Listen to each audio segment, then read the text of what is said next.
Please welcome the founding members of the Board of Peace.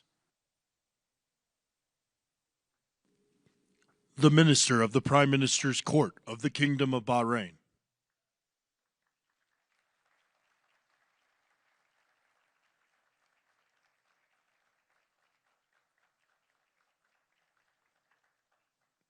The Minister of Foreign Affairs of the Kingdom of Morocco.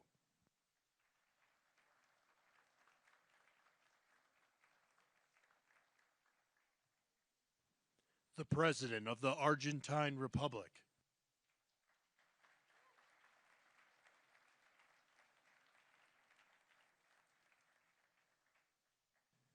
The Prime Minister of Armenia.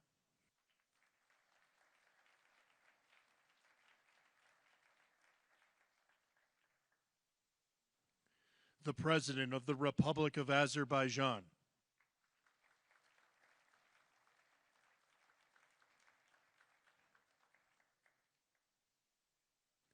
The Prime Minister of the Republic of Bulgaria.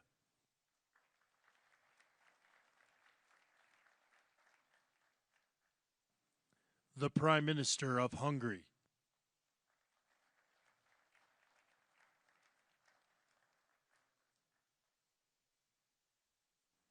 The President of the Republic of Indonesia.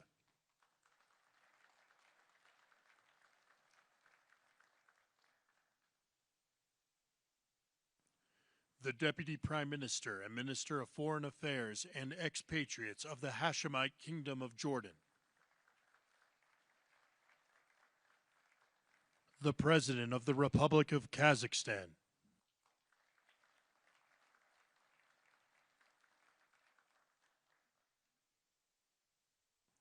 The President of the Republic of Kosovo.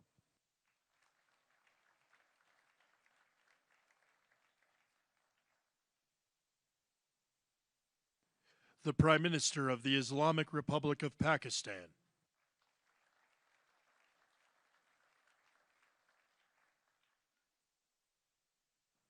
The President of the Republic of Paraguay.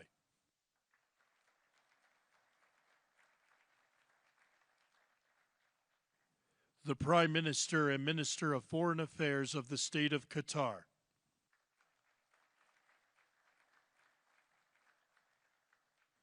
The Minister of Foreign Affairs of the Kingdom of Saudi Arabia.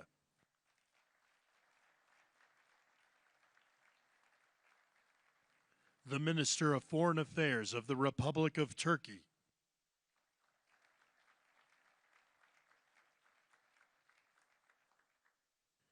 The Special Envoy to the United States for the United Arab Emirates.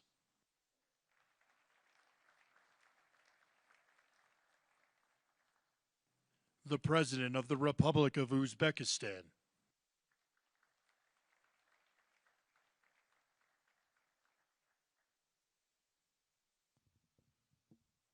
The Prime Minister of Mongolia.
Please welcome the Chairman of the Board of Peace, the President of the United States of America, Donald J. Trump.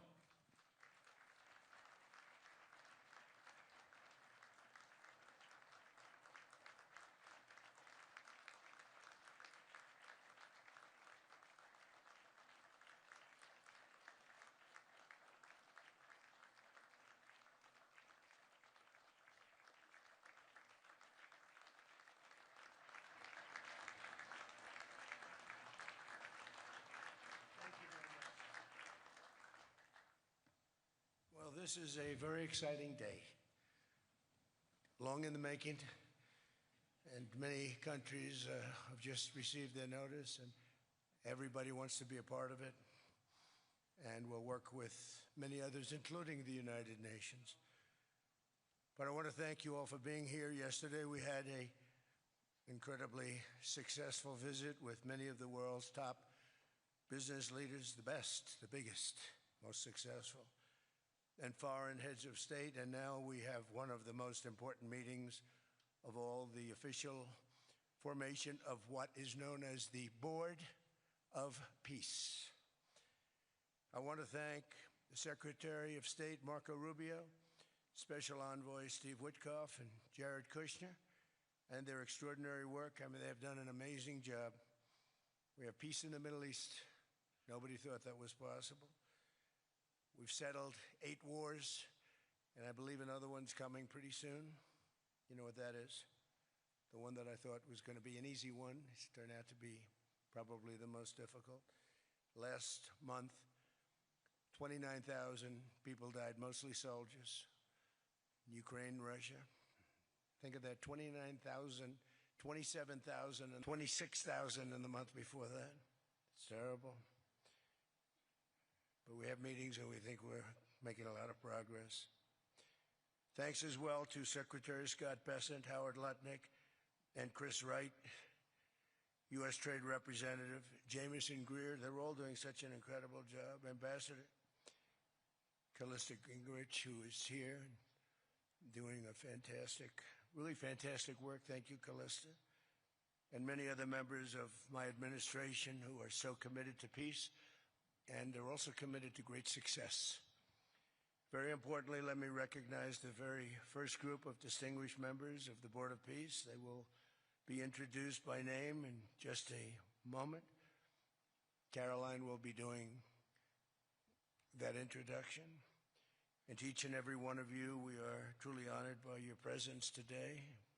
Leaders of countries, in most cases very popular leaders, some cases not so popular, but that's the way it goes in life. Thanks as well to President Karol Nawrocki of Poland, who's a fantastic man. He just won a very big election. I'm very proud of him.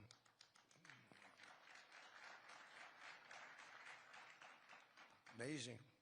Along with former Prime Minister of the United Kingdom, Tony Blair. Thank you, Tony, for being here. We appreciate it. And members of the Board of Peace Executive Board, great group. This week marks the 1-year anniversary of my second inauguration as president. No administration in history has achieved such a sweeping turnaround in 12 months' time at home and abroad. We have a tremendous mandate. We won the popular vote by millions. We won every swing state, the 7. They were saying, can he win all 7? Is it possible? Because it's not done. And we won all 7. We have a great mandate back at home. As I said yesterday, the U.S. economy is booming with virtually no inflation. It was 1.2% for the last 3 months, and we inherited the worst inflation in the history of our country. And we have economic growth now of 5.4%, it looks like. And I think that number can double and triple if we do the right things. And if we change thinking so that if you announce good numbers, the markets go up, instead of if you announce good numbers, the market goes down because everybody tries to kill it by lowering or raising interest rates depending on the situation. When America booms, the entire world booms. And we have secured commitments for over $18 trillion in new investment coming into our country, which is a record by many times over, not just by a little bit, by many times. There's no country ever in history that's gotten anywhere near that number. Slashed our trade deficit by 77%. This is in 1 year. Yesterday was 1 year. And signed historic trade deals with nations from all over the globe. Today, the world is richer, safer, and much more peaceful than it was just 1 year ago. We put out all those fires. A lot of people didn't know, including me, that some of those wars were going on. And some of them were going on for, in one case, 32 years, in another case, 35 years, and another one, 37 years. we were very happy to stop the war that had started with India and Pakistan, two nuclear nations. And I was very honored when the Prime Minister of Pakistan said President Trump saved 10 and maybe 20 million lives by getting that stopped just before bad things were going to happen. As president, I ended those 8 wars in 9 months, including Cambodia and Thailand. And by the way, many of the leaders are here. Kosovo and Serbia, the Democratic Republic of the Congo and Rwanda, Pakistan and India, Israel and Iran, Egypt and Ethiopia. We're working on that right now.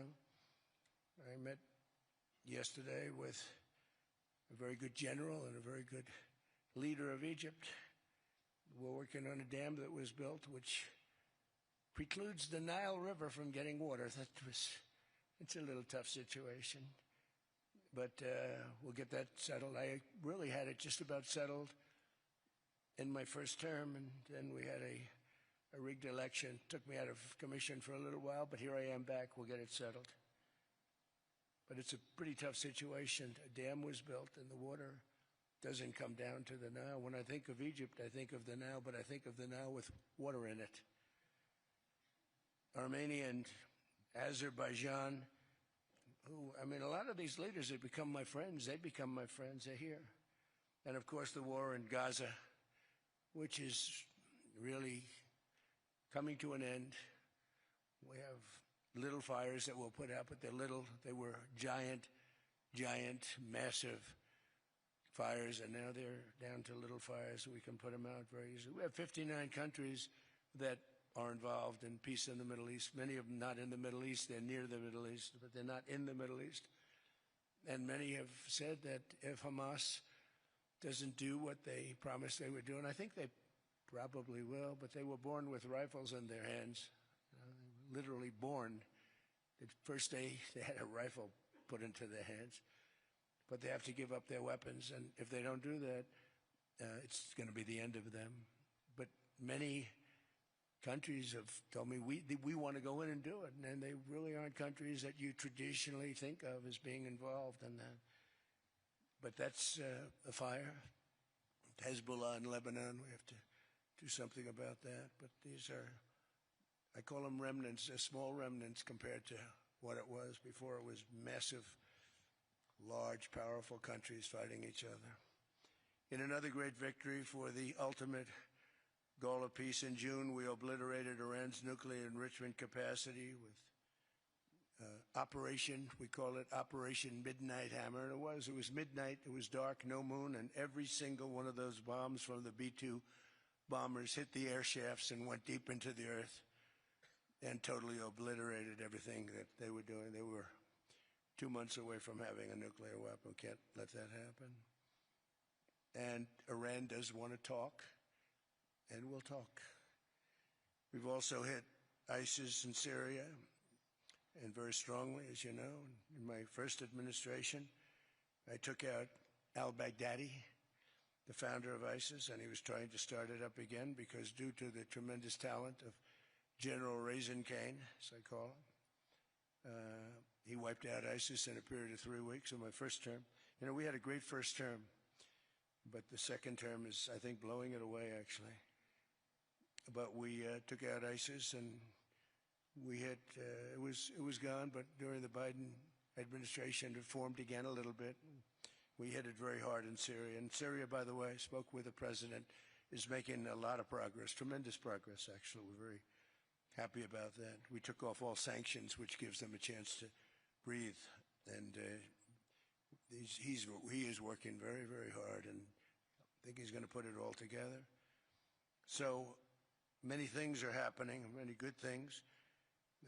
Threats to Europe and America, the Middle East, and other places are really calming down.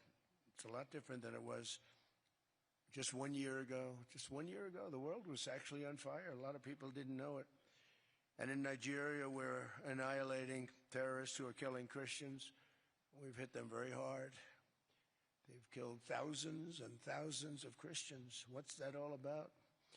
Much of this unprecedented success is possible because I rebuilt our military in my first term, and now we're making it even stronger. We have a budget of over $1 trillion this year, and next year we're going to $1.5 trillion. Our country's never done better economically. We're taking in numbers that we've never taken in, not only the fact that the investment is at 18 trillion plus, but our jobs numbers, everything is, I think, maybe better than ever before. I think you're going to see some, and a lot of you are investing in our country. I think you're going to be extremely happy with your investments. I think you'll see numbers like you haven't seen before. I also secured commitments from virtually all NATO allies to increase their defense spending to 5% of GDP. Everybody but Spain. I don't know what's happening with Spain. Why would they not do that? They want a free ride, I guess, huh? Every country but Spain increased to 5%. I don't know why. We're going to have to talk to Spain. With America's renewed attention to security of the Western Hemisphere, I've stopped the invasion on our southern border and designated the drug cartels as foreign terrorist organizations. And you probably saw that we've virtually stopped almost 100% all drugs coming in by water. Now we're going to stop them on land. The land is easy. The water is tough. But that's down now. I heard it just last night. It was 97. Now it's 98.1%. And we're trying to figure out who are the 2% that are willing to get onto those boats. I don't think they watch television or the news. But we've taken out almost 100% of all of the drugs coming into the United States by water. And now we'll, I think, very easily stop them on land. That's the easy part.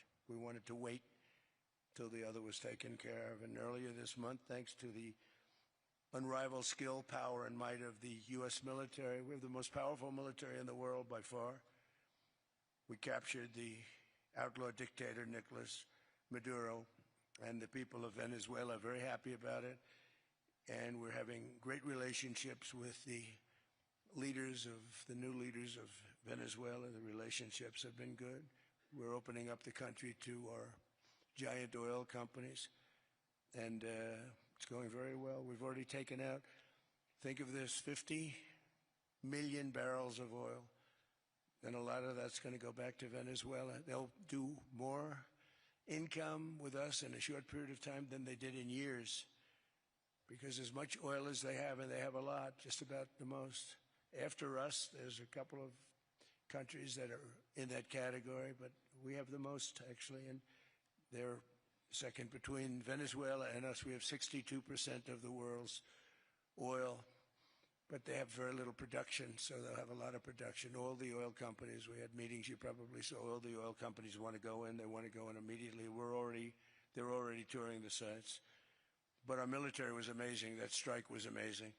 We had a second wave coming. We didn't need it. They said, no second wave. We don't want a second wave. The first wave was enough.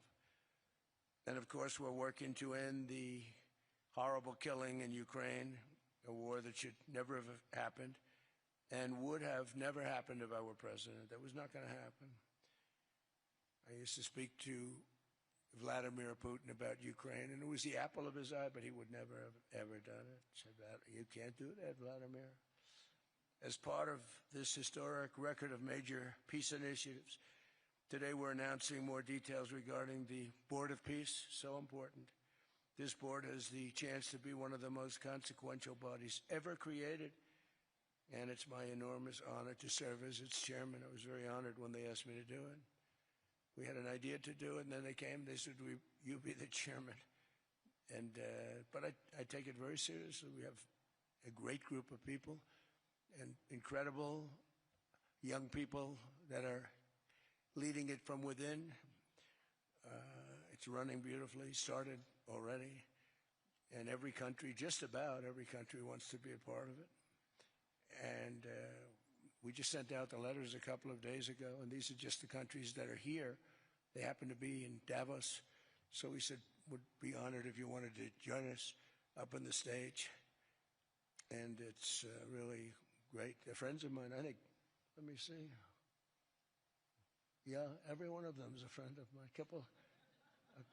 Let's see, a couple I like, a couple I don't like. No, actually, at this group, I like every single one of them. Can you believe it? Usually I have about 2 or 3 that I can't stand. Usually I have 2 or 3 that I don't like. I don't find them up here. I like every one of these people. No, they're great people. They're great leaders. And the Board of Peace is composed of leaders, the top leaders in the world, actually. Last October, we released a plan for the permanent end to the conflict in Gaza, and I'm pleased to say that our vision was unanimously adopted by the United Nations Security Council late last year.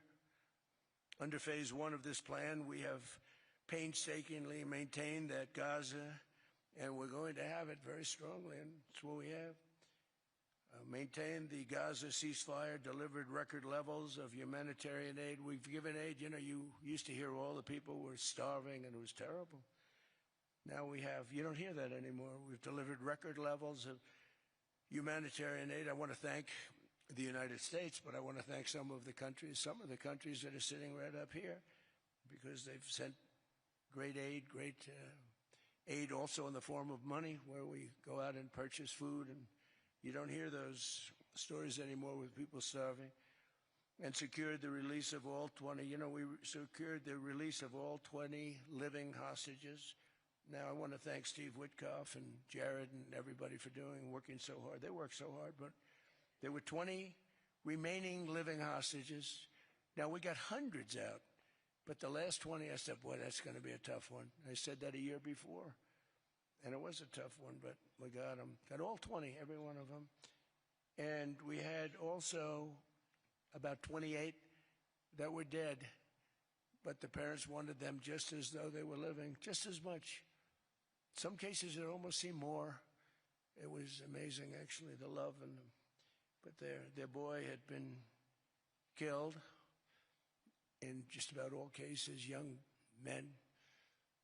Their boy had been killed, and they wanted the body of the boy, and it looked like it couldn't be done. And with the exception of one, and we're close on the track of that, we've got them all, every single one of them, which is amazing. It's a rough job. That was a rough job. And I've been very clear that Hamas must return that last remaining deceased hostage as well, and that will be the full commitment. And then we get on to other things, and we're committed to ensuring Gaza is demilitarized, properly governed, and beautifully rebuilt. It's going to be a great plan, and that's where the Board of Peace really started. And I think we can spread out to other things as we succeed with Gaza. We're going to be very successful in Gaza.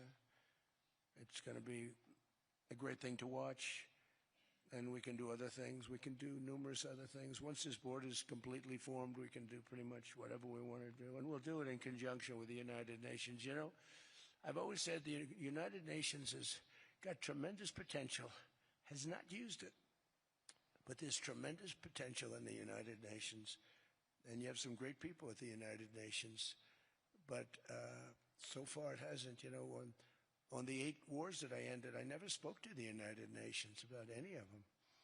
And you would think that I should have. You would think they could have done those 8 wars, but they couldn't have. And they tried, I guess, in some of them, but they didn't try hard enough. But there's tremendous potential with the United Nations, and I think the combination of the Board of Peace with the kind of people we have here, coupled with the United Nations, can be, you know, something very, very unique for the world. It's for the world. This isn't United States. This is for the world.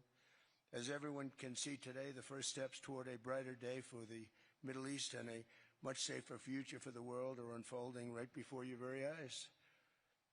Together we are in a position to have an incredible chance. I don't even call it a chance. I think it's going to happen.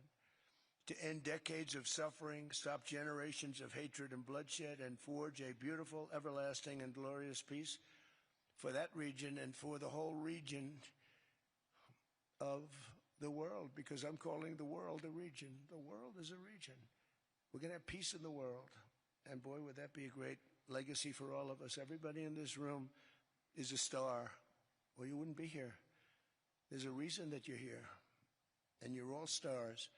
You're the biggest people, the most important people in the world, most powerful people in the world.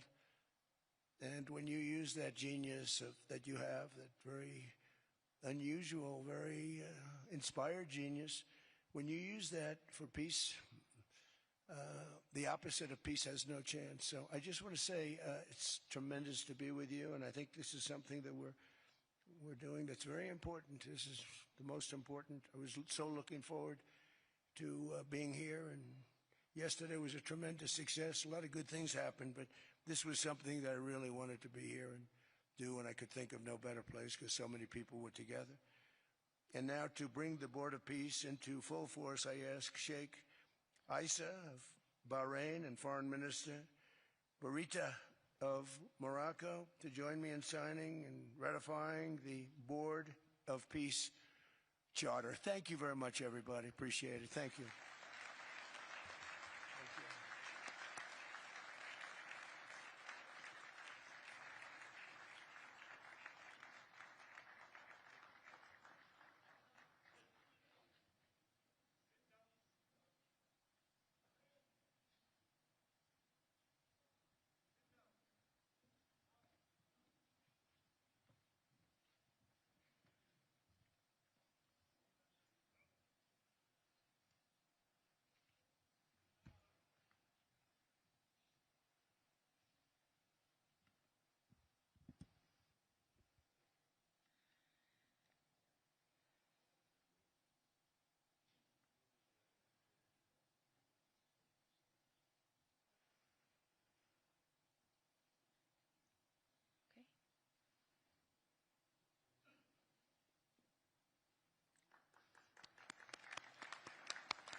Congratulations, President Trump.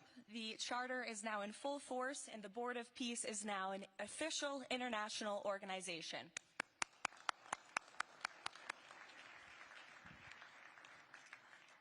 We will now continue the signing ceremonies, beginning with the President of Argentina and the Prime Minister of Armenia.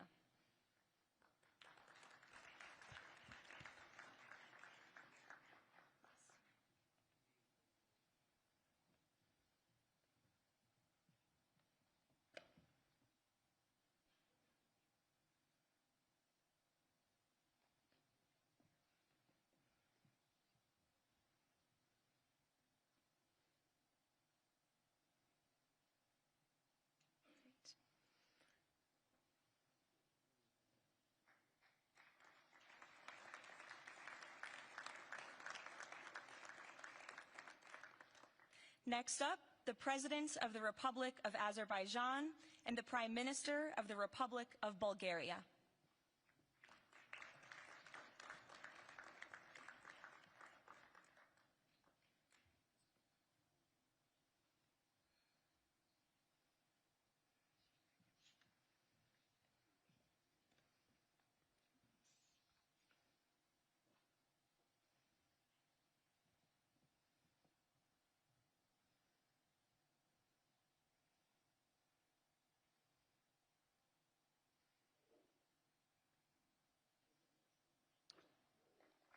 Thank you.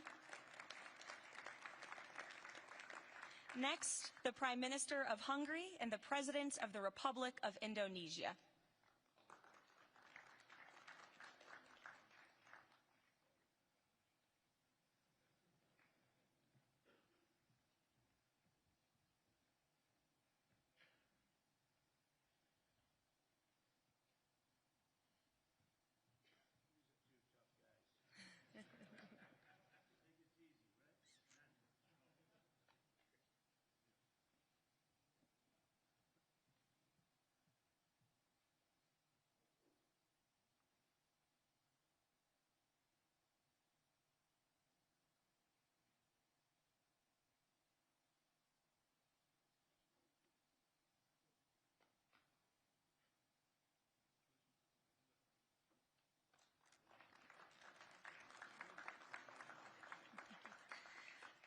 Next, the Deputy Prime Minister of the Kingdom of Jordan and the President of the Republic of Kazakhstan.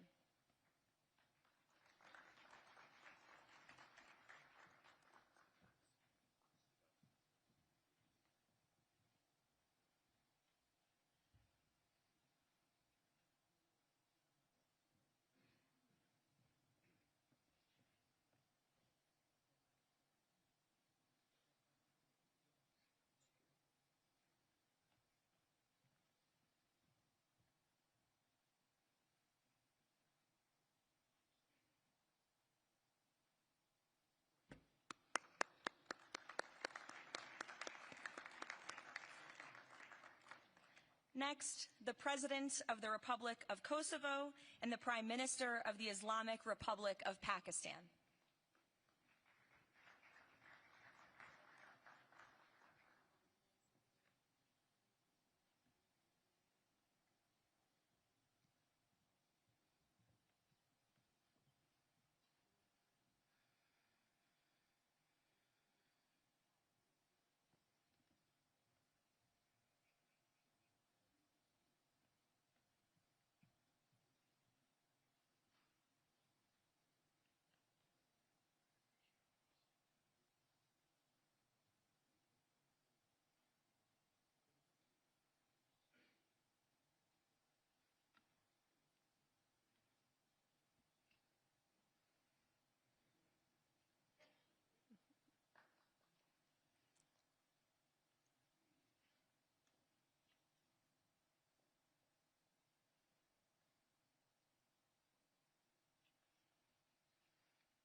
That's it. Yes. Thank you.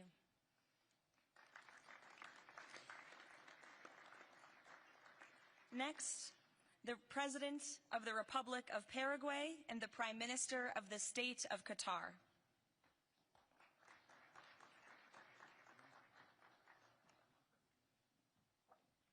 Hello, yes, how are you?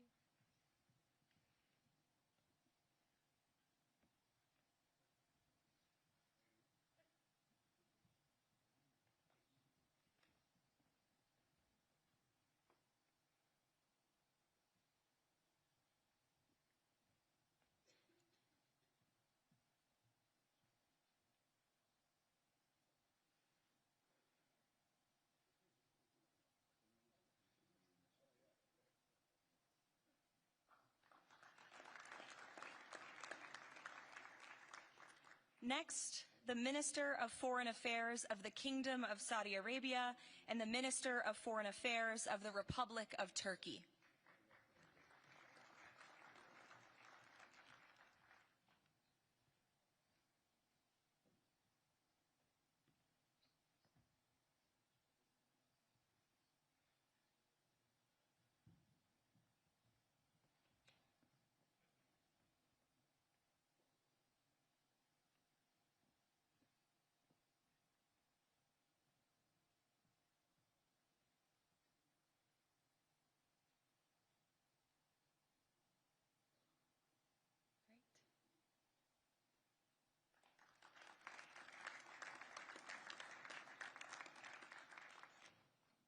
Next, the Chairman of the Executive Authority Affairs of the UAE and the President of the Republic of Uzbekistan.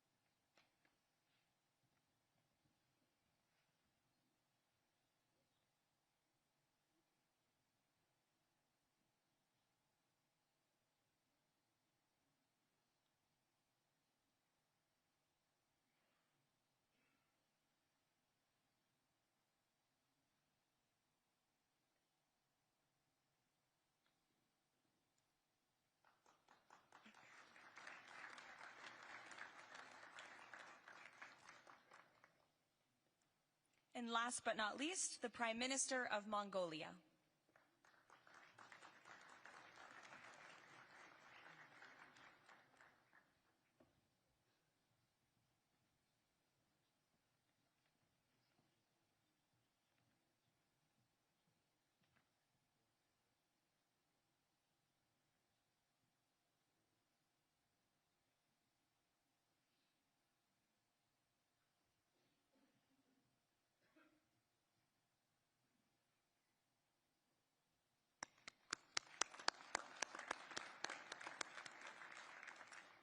Congratulations, everyone.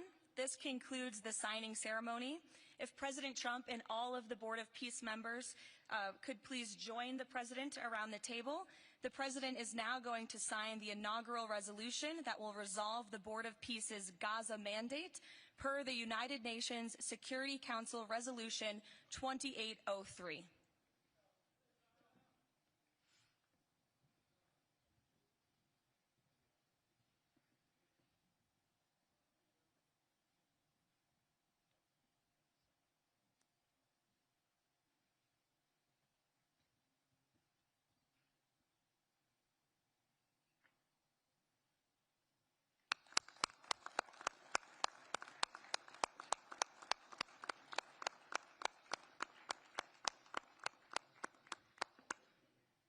Congratulations. If President Trump and all Board of Peace members could please take their seats in the front.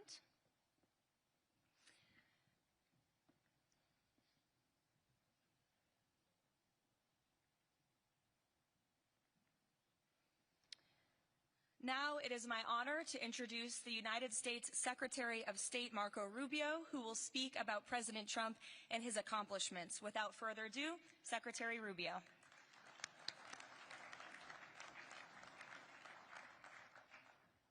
Thank you very much. It's an honor to be here today. It's an honor to serve as the Secretary of State during a historic presidency.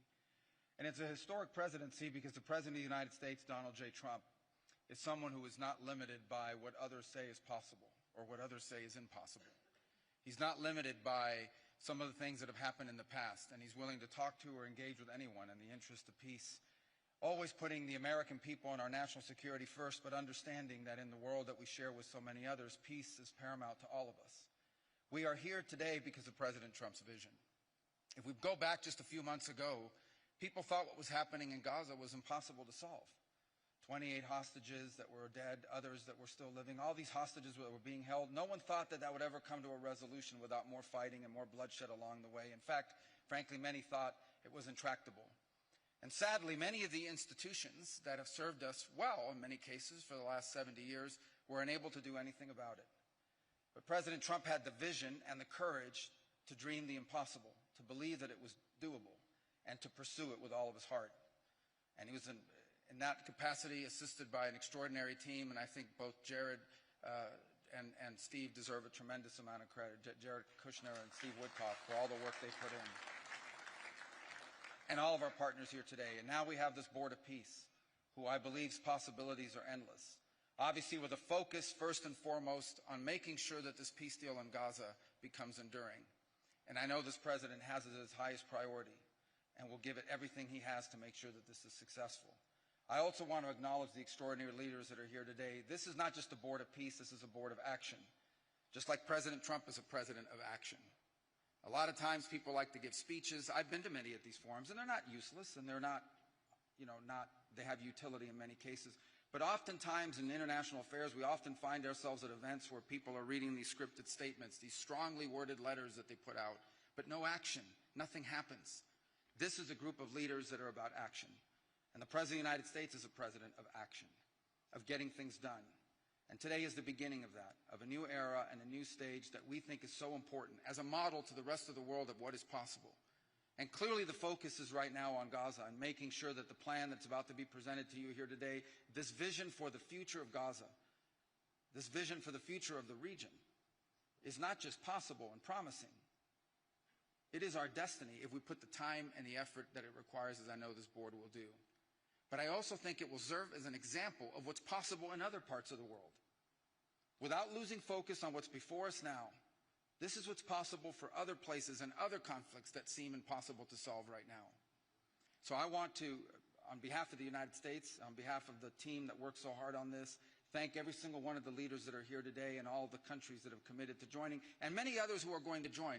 Others either are not in town today or they have to go through some procedure internally in their own country because of constitutional limitations.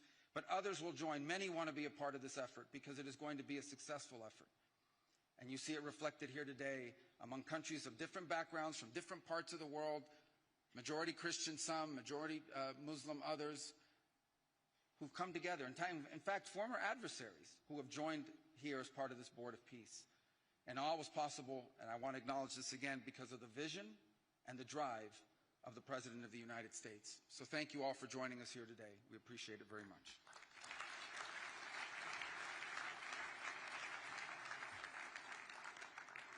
Thank you, Secretary Rubio. Please, if you could now turn your attention to the screens for a video message from the head of the National Committee for the Administration of Gaza, Dr. Ali Shaith. Distinguished leaders, colleagues, and friends, it is an honor to be here today. I want to start by thanking President Donald J. Trump and his administration for their intensive efforts to advance peace in the whole region. I also thank Egyptian President Abdel Fattah al-Sisi, Qatar, and Turkey as mediators, the Palestinian Authority, and members of the United Nations Security Council for welcoming the comprehensive peace plan. These efforts created the opportunity for a new future in Gaza Strip. But what will really matter is what comes next. This transition will succeed only if it delivers real, tangible improvements in daily life for Gazans. As Chief Commissioner of the National Committee for the Administration of Gaza, it's my responsibility to turn this moment into action, to restore order, to rebuild institutions, and to create a future for the people of Gaza defined by opportunity and dignity, under the principle of one authority, one law, and one weapon.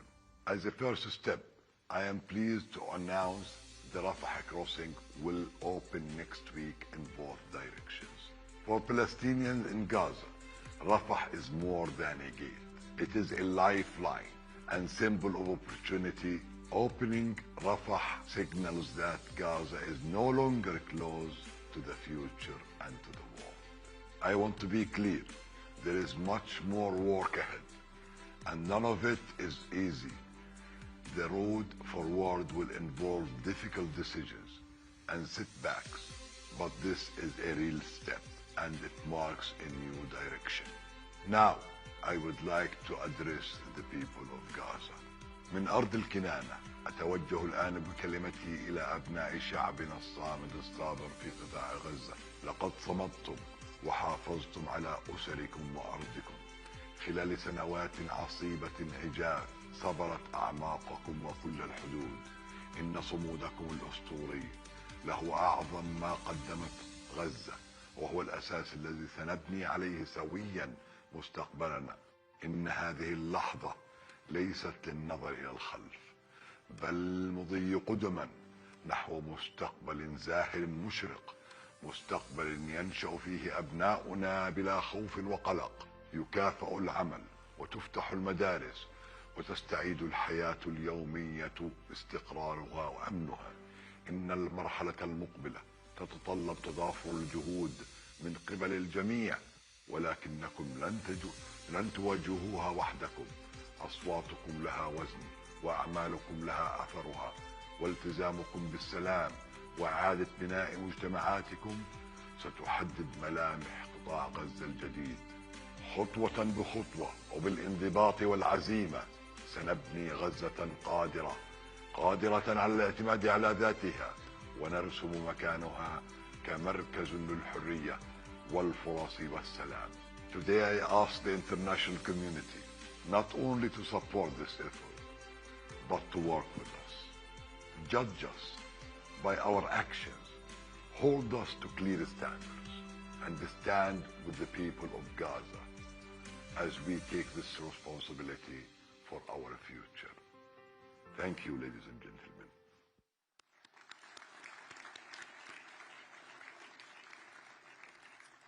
I now would like to welcome to the podium U.S. Special Envoy Steve Witkoff and Jared Kushner.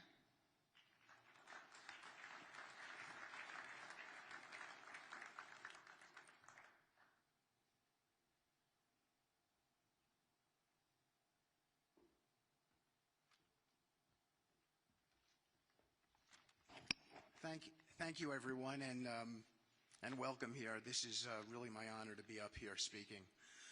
I remember when the President asked Jared, and of course our great Secretary of State, to work on something that the world thought was impossible, and unattainable.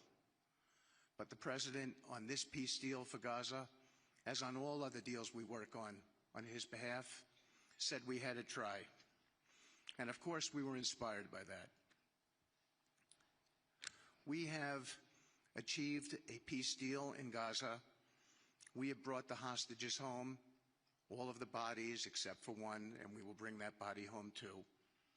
And maybe most importantly, we have created a sense of hope for what the future can bring in Gaza and all other places where the board of peace will operate. And I am so honored, Mr. President, to have worked on this on your behalf. I'd like to thank some people here who are here with us tonight who have done so much, done indispensable work to bring this deal together. Sheikh Mohammed, my good friend from Qatar, and Ali Al-Tawadi, Hakan, Fidan, and Ibrahim, General Hassan, and Foreign Minister Badr Abdulati, and of course, President Sisi, and Prime Minister Netanyahu, former Special Envoy Ron Dermer, and Michael Eisenberg for all that they did. I would also like to thank our core working group and members of the Board of Peace who have been working nonstop on behalf of this incredible, noble effort, around the clock for months on end, sacrificing time with their families and their own personal lives because they believe in the mission and the vision that the President has set out for us. I'd also like to thank, those people include Tony Blair, Yakir Gabay, Josh Grunbaum, Aryeh Lightstone, Laron Tonkman, Admiral Cooper, General Frank, and I probably have forgotten some along the way. And then perhaps most importantly, I want to thank our administration. We have an incredible team. It's amazing to work for this administration. I think you see the results that we get on behalf of the President because he inspires us so much. So I'd like to thank the Vice President of the United States, J.D. Vance, for all of his help and guidance, our Treasury Secretary, of course, the Secretary of State, who we work hand in glove with, and a special thanks to our Chief of Staff, Susie Wiles, who is always available to us for consultation, for steering, and for all else that she does. Thank you.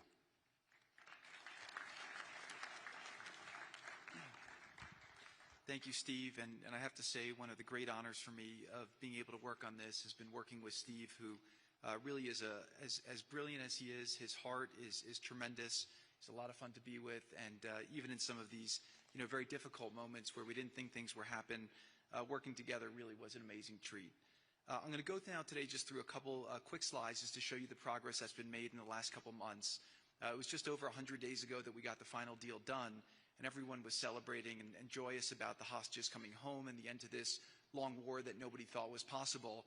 And Steve and I were panicking, saying, what do we do next? How do you implement peace? And as you guys know, peace is a different deal than a business deal because you're changing a mindset. And in Israel, there was 2 years of very intense war.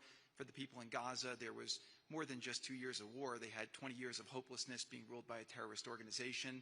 For the people in the Middle East, their hearts were pulled by this. And throughout the entire world, it really was weighing on us. And so we needed to think about, what do we do next? How do we change the habits? How do we change the behaviors? And we really got to work right away. And the team that Steve thanked, including the White House team and the team, the volunteers, it's really been an incredible effort, very entrepreneurial. And we really did it in the way. I've been working now with President Trump for 10 years on politics. And what continues to amaze me is that he always takes a first principles approach and says, what's the most optimal outcome? Aim for that. Whereas politicians are always focused on the downside or what could go wrong or how to make it a little bit better. He always says, aim for the best possible and do your best to get there. And if everyone thinks it's impossible, that's even more reason why you should aim for it. And so really thank you for the leadership and the inspiration for doing this. And I think you'll see today we've achieved more than thought was possible. And our ambition is still to go for something, I think, better than most people think is possible as well. So let's see if these things work. They never usually work. Good. So quickly, I'll go through this 2-year war, 90,000 tons of munitions. There's over 60 million tons of rubble there and tens of thousands of fatalities. Through the ceasefire, we were able to get to through the 20-point plan, ceasefire, release of hostages. Getting the UN resolution passed was a huge, huge effort, really thanks to Mike Waltz and the whole team there. They did an incredible job. And we've then, with the help of the UN, we've worked very, very well with them. This is why you need a new organization like the Board of Peace to work with the UN. I want to thank Tom Fletcher. Did an incredible job of really getting it going. We've done historic humanitarian aid. Going forward, number one thing is going to be security. Obviously, we've been working very closely with the Israelis to figure out a way through de-escalation. And the next phase is working with Hamas on demilitarization, which I'll talk about in a second. But without security, nobody's going to make investments. Nobody's going to come, build there. We need investments in order to start giving jobs. We want to take these people. 85% of the aid of Gaza, 85% of the GDP of Gaza has been aid for a long time. That's not sustainable. It doesn't give these people dignity. It doesn't give them hope. And so we want to use free market economy principles. A lot of what President Trump spoke about that he's doing in America, we want to bring the same mindset and the same approach to a place like Gaza to give these people the ability to thrive and have a good life. Let's see. So on the aid, I mentioned the UN. So now people are talking about famine. 100% of the food needs are met, and that's been overabundance. The cost of goods have gone down tremendously. Over 55,000 trucks have gone in, and over 1.4 million pallets. And it's been the largest humanitarian effort done into a war zone that anyone's been able to tell us about. This really has been a great joint effort that everyone's been able to do, and so it's a great thing. We all just heard from Ali. We have been so impressed. Steve and I were speaking to him and the entire committee. Such bravery of these people to step up. And we've worked with the Palestinian Authority, who's been helping us as well. But this committee is the first time, it's a technocratic, apolitical committee. I really want to thank the Arab partners for helping us select the right people to do this. And we just need to believe in them and support them. I put this up here. It's probably a little too small for me to read, but this is really important if you saw the mission statement. So Hamas's mission statement was, we need to destroy the state of Israel.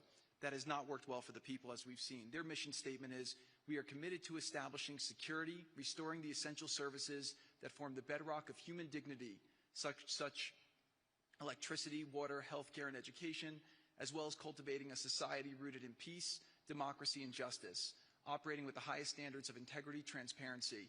So these are the basic things. Their goal is to have peace and to help their people, which is an obvious mission statement for a government, but actually fairly novel for Gaza. So we did a master plan. We brought in, I thank you, Kirga Bai, who's one of the most successful real estate developers and brilliant people I know. He's volunteered to do this, not for profit, really because of his heart. He wants to do this. And we've developed ways to redevelop Gaza. Gaza, as President Trump's been saying, has amazing potential, and this is for the people of Gaza. We've developed it into zones.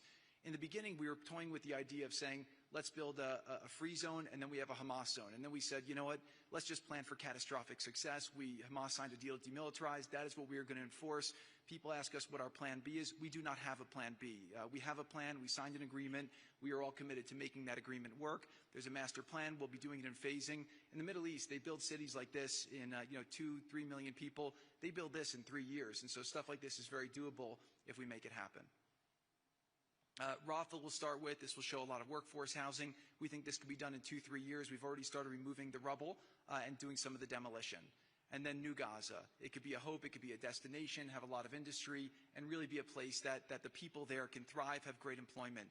Once this starts going, we think there should be 100% full employment and opportunity for everybody there. And we have a lot of data on what can be, but we think that this really gives the Gazan people an opportunity to live their aspirations. But it all starts with security, and it all starts with governance. Final note I'll just say on the Board of Peace, which is that all the lessons we're doing is we're basically studying the best practices from all over the world, and we're watching who does education the best, who does healthcare delivery the best. All of these things it's not secret IP. All this is IP that the Board of Peace is going to make public, and we want to encourage all the countries to be able to follow these best practices. A lot of the things that President Trump is doing in America, if they're working, we should all be copying them. If we find what's working in other countries, we should be copying them too. And so what the Board of Peace will have the ability to do if we're successful with Gaza is really show how do you do peace implementation, which is something that when we got this deal done, we didn't really find too much expertise or know-how on how to do it. So as we're creating this system, hopefully it's something that we can just document these learnings and make them available to all else who want to use them in the future. So demilitarization, this is something we're starting now that we have a new government in Gaza. This government will be working with Hamas on the demilitarization to really take the principles that were agreed to in the document to the next phase, and hopefully that will be successful. Without that, we can't rebuild. So if Hamas does not demilitarize, that will be what holds back Gaza and the people of Gaza from achieving their aspiration, and that's very important. So the next 100 days, we're going to continue to just be heads down and focused on making sure this is implemented. We continue to be focused on humanitarian aid, humanitarian shelter, but then creating the conditions to move forward. So thank you. Final point I'll just make is this is really only possible because of the work of so many people and President Trump's great leadership.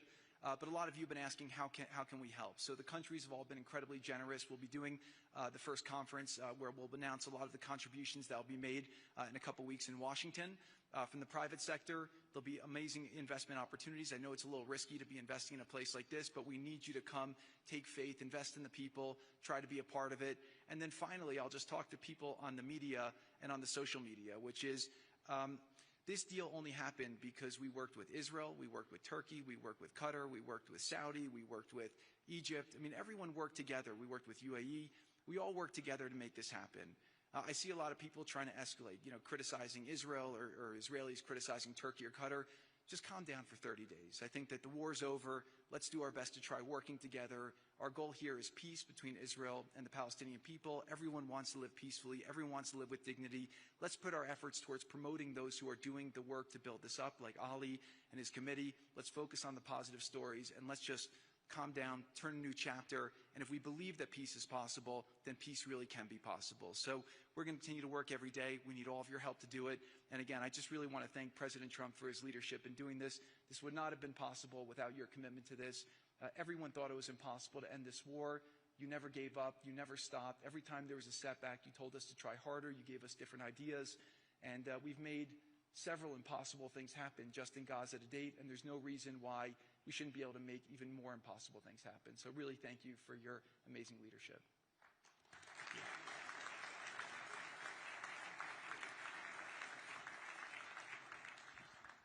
Thank you, Jared and Steve.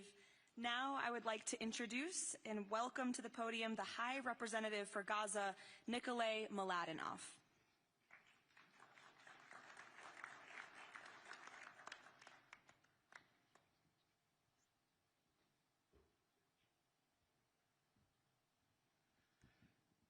Mr. President, it's a great honor and a massive responsibility for me, for my team, for all of us to be here with you to begin this journey. Who would have thought 2 years ago that we will be sitting here with this group of countries, with this leadership, giving the people of Gaza a new chance? Who would have thought that last Friday I would be sitting, Mr. President, in Cairo with an amazing group of Palestinian technocrats, people who you don't see on the news, people who are not media personalities, but who are experts, who are committed to giving their people a chance in life. And this is what this is all about. For too long, Gazans, Palestinians, and Israelis have lived with conflict, with death, with destruction. Now, the page turns. And whether the page turns successfully really depends on all of us. We have the ingredients for it. We have the leadership of the United States and President Trump. We have a great group of countries joining the Board of Peace and more to come. We have a fantastic Palestinian team on the ground, and we must make it work. Our partnerships are there, our plans are in place, and we need your support. And finally, I look to all of you who are in this room and who are watching this meeting from their screens at home or in their offices. Please put away your talking points for a minute.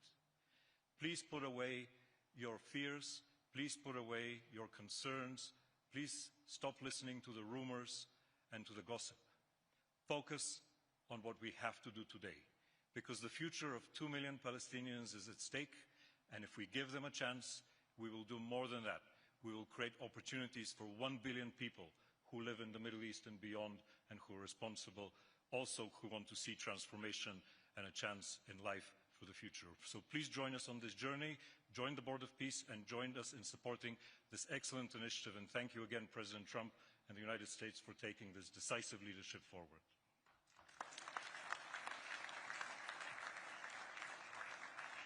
Thank you. President Trump, would you like to make some concluding remarks?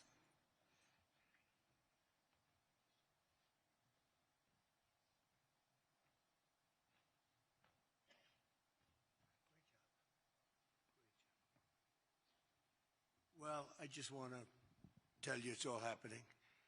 And one of the first things I said when we really got involved in this project, and it's a big one, but it's very doable, I said to Jared and Steve and some of the other folks, including Larry Fink, and congratulations on the great success. The two of you have done a fantastic job. This is bigger and better than ever. We usurped some of your time for a very important reason, and you understand that better than anybody, and we appreciate that you're here very much. Thank you both very much. But I said that, you know, this is a great location. It all begins, see, I'm a real estate person at heart, and it's all about location. And I said, look at this location on the sea. Look at this beautiful piece of property, what it could be for so many people. It'll be so great. People that are living so poorly are going to be living so well. But it all began with the location. That's the vision. They look out on the waters, and very few places are like it. So we put together a team that's outstanding, a team that's done it before, a team that I think has done tougher jobs. If you want to know the truth, we've done some tough jobs. And we continue to. As far as the United States is concerned, we're behind it. And the United States has never been stronger, never been bigger, better. It's doing really well. You see that, building thousands of businesses, plants, factories all over the United States are right now under construction. Nobody's ever seen anything like it. And this is just an honor to be involved with this and to be involved with the great people in this room and the great leaders that are sitting on stage. We thank you very much. And we have many others that have signed up, and they all want to be members of the Board of Peace because it really will be important. This is not going to be a waste of time. We waste so much time on things that never happen. This will happen, and it's already happening. Thank you very much, everybody. It's a great honor to be with you. Thank you. Thank you.